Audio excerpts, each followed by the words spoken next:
Like and subscribe right now, or else this will be in your bed tonight. r/AskReddit by Planet Reddit. What is something your parents said to you that may have not been a big deal, but they will never know how much it affected you? When my dad was on his deathbed with pancreatic cancer, he wasn't allowed to talk. He fought and fought with the nurses so that they would let him say one word to my brother and I. He took off his oxygen mask, looked at us both, and said, "Hey." It was hilarious. He was the best. He lay there dying and fought with nurses to give my brother and I a laugh on a day where our world was falling apart. Happy Father's Day, Dad. My dad, when in the ICU a couple of years ago, spent about 5 straight minutes gasping for air just to tell me that he'd had an ultrasound and my mother needed to be informed he wasn't pregnant. I honestly thought he was going to say he wasn't going to make it. I love that Glaswegian asshole. My dad passed away from cancer a few years ago. During his battle I was his sole caretaker. At 19 I was taking care of him, making sure our bills were paid, getting groceries, cooking, cleaning, setting up appointments, and the million other tasks that come with being someone's caretaker. One day when I returned from running errands, my dad told me he forgot our electric bill was due that day. I casually told him that I had already run a check over while I was out and about. I remember he stopped what he was doing and just turned to look at me and said, "You're going to be just fine when I'm gone." That was heartbreaking to think about, but comforting to know he saw my maturity and ability to handle everyday responsibilities. I hadn't felt I was ready to be on my own, but he helped me realize I would be just fine. 8 years later, and I am doing okay on my own. But man, do I wish he was here. Happy Father Day, Dad. Edit. I'm so confused if this is frowned upon or not, but I can't just let it go. Thanks for the gold, strangers. I made this comment and did not expect this much attention. So imagine my shock when I opened Reddit this morning. Thanks for all the kind words. Thank you for sharing such a lovely but difficult story. When I was 12, nearly 13, my mum took me out on a dinner date to talk to me about puberty and how much we might hate each other over the next few years. As part of the evening, she said she had a gift for me. I was pretty super excited. She had teased that it was very special and something I would cherish. So, clearly I thought it would be a Sega Genesis, or maybe a pair of Reebok pumps. 33 years old. Still never had a pair and quite pissed about it. Instead, she handed me the book Love You Forever You Know, the children's book. On the inside she had written, "To my darling Jake.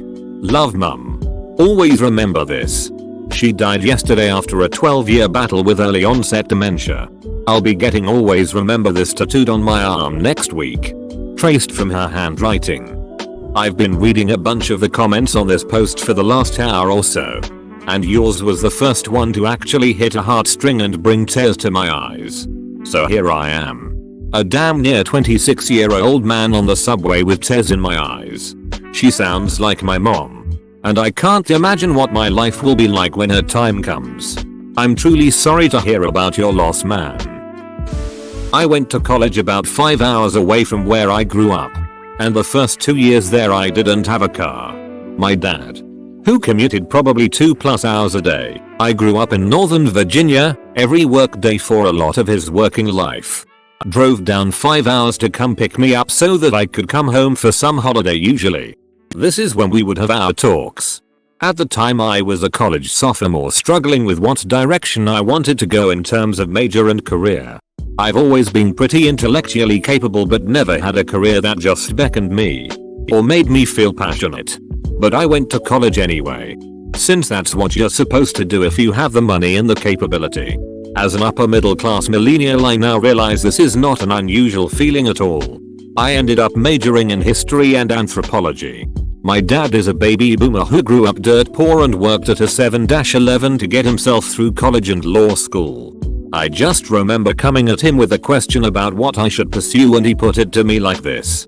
Well, there's 2 ways. First, you either find something you love to do, or second, find something you love and work to support it. I took this in for a moment and asked which one he did. I did the second one. He chuckled. You That just flipped my perspective on everything and made me feel a lot better about being sort of lost. I knew I'd figure it out. And that life would push me where I needed to go when I needed to go there. He's still around. I should tell him. Edit. Thanks for the gold. I actually showed him the post and he was happy, so many people enjoyed it. I might not have given birth to you, but you are mine. You were mine from the day I met you. I loved you the second I saw you. Nobody can change that. This came from my stepmother a couple years ago. I met her when I was 13. And I'm almost 21 now. It meant a lot because she was the first strong, consistent mother figure I ever had. She knows that was a nice thing to say. But I don't think she knows quite how much it meant to me. I don't think she will ever know how much I love and respect her for who she is. Similar story from another point of view. My uncle has 2 children. Legally, his son is his. Although he's not his bio dad. When he later remarried, his wife already had a daughter. And he decided he'd raise her as his own. Especially since her father was out of the picture. For years. Even though he was really happy with his family. He wanted to actually father a child of his own. But it never happened. He tried for years to find a way to adopt my cousin. But she has a father and it just never happened either. My cousin, when she was in her teens, decided to change last names and take my uncle's. Because he is the only father she's ever known. Even though his name is not on her birth certificate. My uncle says this was worth a 1,000 I love yous because she also chose him to be her father. He compares it to a sort of marriage because they both said yes to each other. That day was the last day he regretted not having a child of his own. He compares it to a sort of marriage. This reminds me of that video that went viral recently, where the mother's husband proposed to her little girl and asked if she would be his daughter. It's so cheesy but my eyes leak every time. This is really insignificant but made a big impact on my relationship with my mother. I was about 4. I have a surprising amount of memories from when I was little, and I was coloring on one of those art easels for kids and my mom was cleaning the house. I asked her if I could draw on myself and she surprisingly said yes. So of course I took my markers and just went to town coloring my arms and stomach and legs. She came into the room to find me and flipped out that I had done this. I thought I was in big trouble, so I started crying and I said, "But you told me I could." To which she responded, "You're right, I did. I thought you meant on the paper though. That was my fault. Let's get you cleaned up." And I wasn't in trouble at all. That was the day I realized adults aren't just there to punish you and that my mom was fair and understanding. To this day that's one of my favorite qualities of my mom and makes for a solid relationship. Parents actually owning up to their mistakes and saying sorry is really important for a child. When I was little and my mother was still alive, her and my father seemed to always be getting into fights. Even after she was diagnosed with cancer, gone through multiple surgeries, and fought back her estimated date of death 5 years, was essentially brain dead, and died. My father stopped and harassed her. Besides calling her a stupid bitch and saying he hoped she would just die already. One memory of him really stuck with me. One time during the summer, we had a storm and the power went out. My mother had just begun to enter her final stage of life and was on an oxygen machine and bedridden. She was unable to move, hear, see, or smell. But if she was conscious, she could still feel us. My father turned on the generator, but sent power to our basement, where he always smoked. Confused, we asked him why our mother's oxygen machine wasn't powered. We have oxygen tanks, so I may as well enjoy myself. We had one oxygen tank, with hardly enough air for 2 hours. It was for emergencies such as moving her to a hospital, not wait for the power to come, one which, living in the country, would take days sometimes. As she lost her speech, the last word she spoke was to me. I walked out of the kitchen through her room to say goodnight. It was 12 AM. She grabbed my hand and lipped sit down. I held her hand for what felt like an eternity when she finally managed to say the first thing in 3 days. And the last thing in her life. "I feel so bad for you. I'm so sorry I'm leaving. I love you, Mom." Edit. Thank you so much for the gold, you guys. All the support I've been getting has been really nice. And I'm happy to be able to share my memory of my mother. Albeit sad. She truly was the best mother I could ask for. And although I only knew her for 12 years, she'll be with me for the rest of my life. This broke my heart. Your mom loved you very much. I'm sorry for your loss. I'm a high-strung person, but when I was a child, my dad looked me dead in the eyes and said, be like the swan. They glide through the water and look calm and cool. But if you were to look below, you'd see their feet frantically kicking. Don't let them see you sweat. But work hard. I didn't think it made an impact, but people tell me often that I come off very organized and calm while inside my inner monologue is a constant scream. Thanks. Dad. Edit. A word. Be good to each other was the last thing my father said to my mother and I before he went into the surgery from which he would eventually die. I think he meant for my mother and I to be good to each other. But I try to remember this every day and apply it to every interaction I have with people. My father was the salt of the earth. A selfless man who was the perfect example of how to treat others. And I can only hope to lead my life based on his actions and words. You can be friendly to everyone, but you can't be friends with everyone. I have a good one. One of my first memories was the time I lied to my mom about something. She patiently explained why it was not good to lie and something people should never do. Later that evening the phone rang and my big sister ran to answer. My mom was watching TV or something and called from the other room, if that is name I forgot. Tell her I am at the store.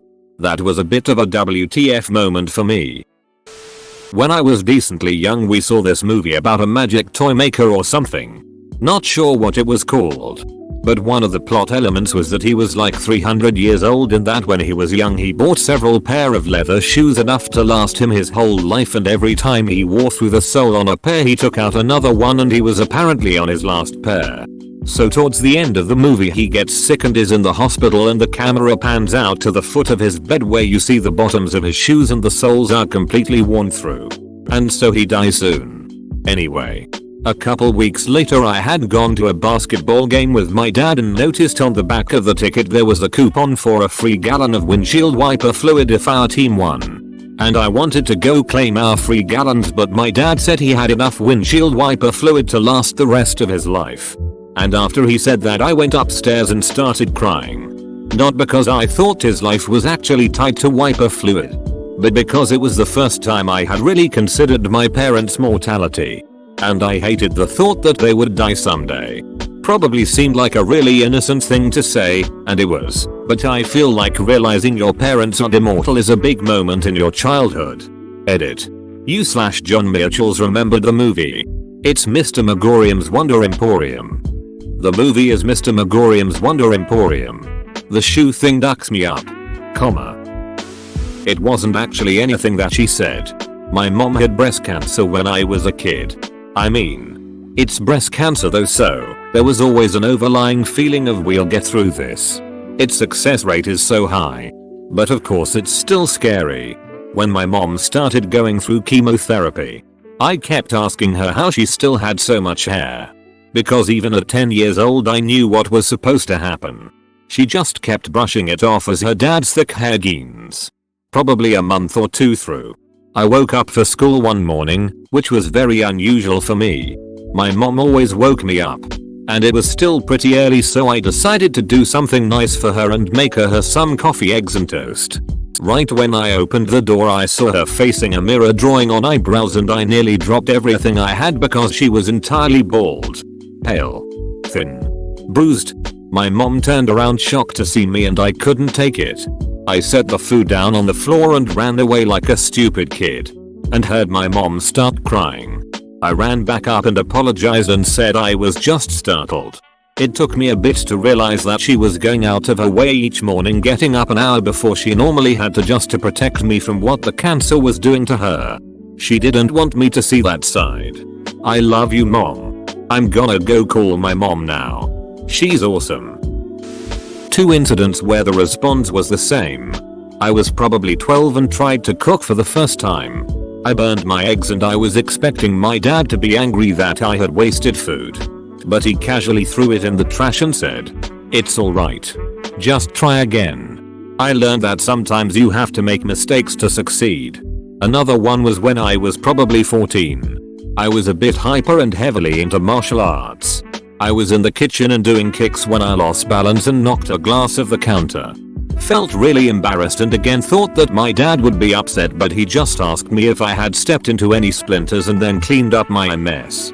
He doesn't remember any of this, but it's strange how often I go back to those moments when someone messed up and I try to be calm and understanding.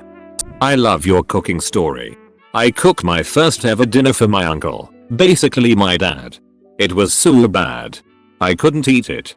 He ate a whole plate without a fuss or eye roll. Why? He said that I cared enough to cook for him and he was grateful for the food I provided. He didn't expect everything to be perfect. I felt this huge rush of gratitude for him. Honestly, it's probably the time I felt most loved and accepted. Mistakes and all. And 30 years later, I'm a kick-ass cook. I'm adopted. When I misbehaved as a child, my parents would tell me that they were going to return me and get a refund. That's funny. My mom fled El Salvador because of the political turmoil. Whenever I was bad, she told me she would send me to El Salvador to work in the coffee bean farm with my cousins. That's funny. I'm adopted and I'm from El Salvador. Your life is like a bus. People will get on. People will get off. Some people will stay on forever. Other people will be there for a short time and then leave. And sometimes you just need to kick someone off your bus. On the subject of jobs, just remember, you don't have to be a farmer to be outstanding in your field. Guess which parent it was? When I was small, my mom and I would read together every night before bed. One night when I was maybe 5, we read a new book, I'll Love You Forever. It's written from the mom's point of view as her kid grows up and does exasperating things, ruins her favorite watch, stays out late with friends, etc. Each time, the mom says, I'll love you forever. I'll like you for always. As long as I'm living. My baby you'll be. The last page is written from the adult son's point of view as he gently takes care of his senior mother. And he says the same thing his mom always said. But says mommy instead of baby. My mom cried reading it to me. And I didn't understand why until I got older and realized she was imagining all the stages of life she would go through with me and my brothers. I'm an adult now. And thinking of it still makes me teary-eyed. Edit. Thanks for my first Reddit gold. Stranger. I'm so glad this book has been meaningful to so many other people. I've never gotten through that book without bawling. Ever. Edit. My highest rated comment ever is about crying over a kid's book. Seems like my life. Same. It always made my daughter hug me and say don't be sad, mommy. It was hard to explain to a small child that I wasn't crying out of sadness. Stopped reading that book. Instead would read her favorite, Skippy John Jones. My Mill and I were having a normal conversation and she said this casually. My son never used to smile in pictures and now he does. You make my son smile. And then she moved on to the next thing. I think it was the highest compliment she could ever give me. When I was pretty young, my mom once told me never feel embarrassed about asking for a ride home in regards to not being sober enough to drive. Years later I'm leaving a friend's house and I make it about 1 block before I can literally hear my mom's voice in my head as I'm driving and thinking to myself, man, I don't want to call my BF to come get me after I told him I wouldn't need a ride. Immediately pulled over and called him. 10/10 would do it again. I remember doing this once too, but because of my brother's advice. He sent me a card with cab money my first week at college asking me to never drink and drive and that he'd refill that money anytime I needed more. One night we went out and my car was at my friend's house. Got dropped off and drove around the cul-de-sac and realized I had no business driving. Especially 20 minutes across town. So I stopped and turned the car off and got in the back seat and slept there till the morning. I realize I probably still could have received a DUI. Isn't there laws about sleeping in a car drunk and still getting one? But it was easily the best decision I could make at the time. I'm convinced that night would have turned out much worse if I would have tried to drive home. Uber should advertise gift cards for young college students. My mother died of cancer when I was about 12. She had fought for a long time and finally reached the point where we had to come to terms that she was going to die. She was supposed to go into hospice care, so I didn't know that when I visited her in the hospital it would be the last time I would talk to her. And the last thing she said to me was when I was getting a haircut. I spent the night at a close family friend's house that night. My friend's father woke me up late at night and told me my mom had passed. He and my father were both there when she passed. He said she had him promise that he would look after me and my father. Her final words were, "Tell my father and me I will always love them." It really impacted me. My mother was in pain, dying of cancer, and she spent her last moments worried about my father and I. Since then, I've tried to live that selflessness out in my own life. I try to make her proud every day. Only way to double your money every time at a casino. Fold it in half and put it in your pocket. The only way to make money at a casino is to work there. My uncle told me when I was a kid. I used to work at a gas station and I had to suggestive sell shit. So I always just mentioned the scratch tickets because they were easy. One guy I did that to said, "Nah man. I never buy those things. Why would I buy back my own money? Not my dad." But that stuck with me. Don't compare yourself to your sister. You two are both amazing in your own right. I struggled with living in the shadow of my sister's academic prowess. All the teachers knew who she was and expected me to be the carbon copy of her. I put so much pressure on myself to be just as good, and my mom saw me struggling and said this to me one day. It took a while, but I finally realized that I am my own person with qualities that are unique to me and make me a good person. My older sister was always beautiful, head cheerleader, lots of friends. When she went away to college, people would stop me in the grocery store to ask about her and tell me how gorgeous she was. It made me hate myself. A few years ago, when I was 25 or so, it finally occurred to me that maybe my sister had been jealous of me too. I was the smart one. Nobody even ever bothered to ask her what she thought about anything. So one night we got drunk and I asked her if she ever felt bad because I was the smart one. And she answered, of course. Everyone was always going on about how bright you were. It made me crazy. I hope you returned the thought you had on her beauty. Thanks for watching. Subscribe for 3 videos a day.